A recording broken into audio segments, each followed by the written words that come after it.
Assalamualaikum warahmatullahi wabarakatuh. Selamat pagi pendengar RRI Tangerang dimanapun Anda berada. Saat ini saya sudah bersama salah seorang akademisi dari IAIN Takengon bersama Bapak Sutrisno MA. Selamat pagi Pak, Assalamualaikum. Waalaikumsalam, selamat pagi. Ya, sehat Pak ya? Alhamdulillah.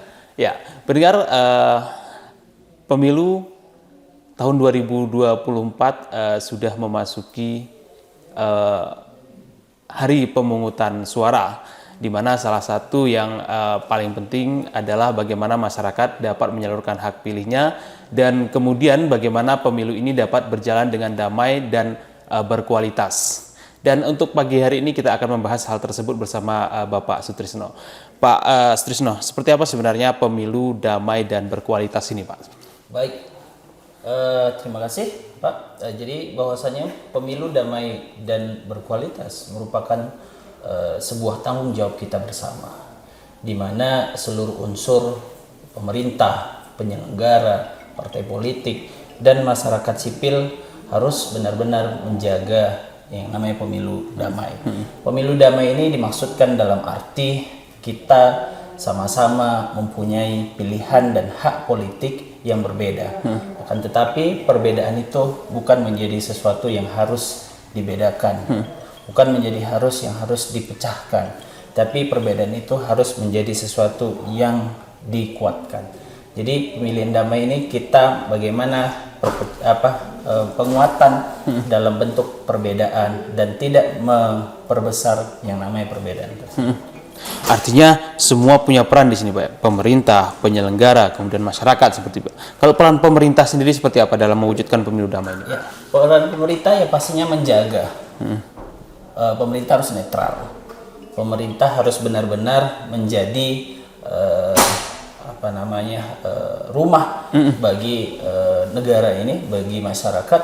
Bahwasanya pemerintah itu harus benar-benar menjadi rumah yang netral. Penyelenggara seperti itu juga. Bagaimana penyelenggara menjadi penyelenggara yang punya integritas, penyelenggara yang punya martabat dalam hal penyelenggaraan pemilu. Jangan ada tebang pilih, jangan ada A, B, C, dan C, tapi laksanakan penyelenggaraan pemilu secara damai dan berkualitas. Kemudian masyarakat juga jangan mudah terprovokasi seperti dengan isu-isu yang dapat memecah belah bangsa seperti itu, Pak ya? Betul. Ya. Kemudian terkait dengan pemilu berkualitas. Pemilu berkualitas ini seperti apa sebenarnya, Bang, yang bisa diwujudkan ini seperti apa? Ya, mewujudkan pemilu yang berkualitas pastinya harus punya indikator. Yang pertama, di mana penyelenggaraan pemilu itu harus dilaksanakan sesuai dengan aturan. Ya, kalau aturan itu dijalankan, kemudian aturan dilaksanakan, pasti pemilu itu berkualitas. Kemudian yang kedua, netralitas, di mana harus ada netralitas. Baik penyelenggara, kemudian pemerintah, seluruh elemen harus punya netralitas. Ya, kalau masyarakat itu harus menentukan hak pilihnya. Jangan ada provokasi, jangan ada intimidasi, jangan ada praktek-praktek menggiring kepada salah satu calon ataupun yang seharusnya dia punya hak pilih, kemudian dia menyuruh untuk memilih salah satu itu. Jadi itu dari segi kualitasnya. Bagaimana harus ada penyelenggara itu harus netralitas, kemudian kualitas harus dijaga dengan baik pemilu 2024 ini. Sejauh ini kalau Bapak melihat sendiri, apakah proses itu sudah berjalan dengan baik, Pak? Ya, sampai saat ini saya lihat dari proses pemilu 2024 dari mulai tahapan semuanya sudah berjalan dengan baik, walaupun ada sedikit turbulensi ataupun sedikit masalah, tapi tahapan terus berlanjut. Ini dimaknai bahwasanya penyelenggaraan pemilu harus segera dilaksanakan, harus memang dilaksanakan karena bagaimana Indonesia harus punya pemimpin masa depan 5 tahun ke depan yang lebih baik. Kemudian kalau Bapak sendiri melihat bahwa potensi-potensi yang membuat pemilu ataupun pemilu ini tidak berkualitas itu apa saja sebenarnya, Pak? Seperti misalnya kayak politik uang dan lain sebagainya, ini seperti apa? Ya, ya pemilu yang tidak berkualitas itu yang paling utama tadi. Ya, kalau kita lihat penyelenggara atau pemerintah yang tidak netralitas, berarti itu tidak berkualitas. Kemudian banyaknya praktek-praktek money politik, betul. Politik uang itu sudah banyak sekali terjadi, walaupun kalau kita tanya pembuktiannya itu sangat sulit, Pak ya. Sulit sekali. Namun dalam hal ini pemerintah dan masyarakat itu terutama harus cerdas. Iya. Cerdas dalam memilih nanti. Kalau bahasa saya itu, masyarakat yang punya hak pilih itu harus menentukan pilihannya dengan mempertimbangkan secara nalar dan logikanya. Mana yang harus dipilih, bukan berdasarkan rupiah, bukan berdasarkan orang terdekat, bukan berdasarkan apapun, tapi berdasarkan hati nurani, berdasarkan logika dan nalar yang bersangkutan untuk memilih ini pilihan saya untuk Indonesia lebih maju dan lebih baik. Kemudian apakah yang Abang sebutkan tadi itu sudah terjadi di masyarakat kita? Pemilih yang cerdas dengan kriteria indikator yang Bapak sebutkan tadi. Iya, sekarang masyarakat karena sudah melek teknologi, kemudian pendidikan kita walaupun masih rendah tapi sudah baik, itu menunjukkan bahwasanya pemilih sekarang sudah banyak mencari informasi tentang pemilihan umum. Semua mata tertuju nanti di 14 Februari. Tapi sekarang juga masyarakat sudah melihat track record seluruh calon-calon yang akan dipilihnya. Saya yakin dan percaya masyarakat sekarang sudah punya pilihan. Dia dalam masa tenang ini mereka menentukan dan mencari informasi lebih banyak lagi agar lebih menguatkan dirinya bahwasanya saya yakin nanti saya akan memilih calon yang saya benar-benar pilih. Iya, artinya pemilih kita sudah mulai cerdas gitu, Pak ya, untuk untuk menentukan pilihannya di hari H nanti, Pak. Bang, kalau Bapak sendiri menilainya bahwa yakin bahwa pemilu ini akan berjalan dengan damai dan berkualitas? Ya, sepanjang yang saya amati pemilu ini akan berjalan damai, akan berjalan berkualitas jika memang sama-sama kita kawal pemilu ini. Gitu. Jangan kita mudah terprovokasi.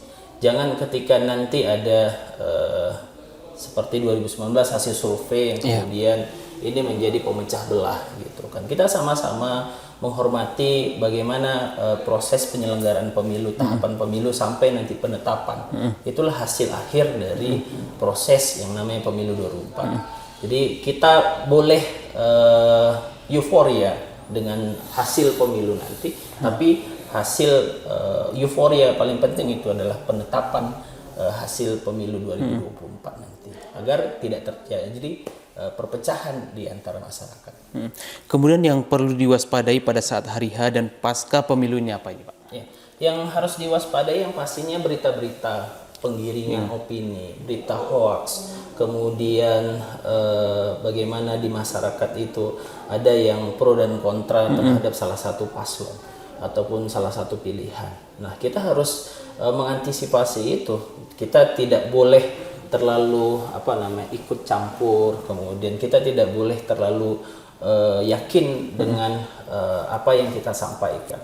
Bahwasanya kita harus mencari informasi itu secara detail, faktanya seperti apa, kemudian buktinya seperti apa, kita kuatkan, kemudian agar ketika kita sampaikan nanti kita punya alat bukti yang cukup. Jadi kita tidak menyampaikan segala sesuatu berasal dari asumsi atau berita-berita yang kita baca yang belum tentu itu kebenarannya.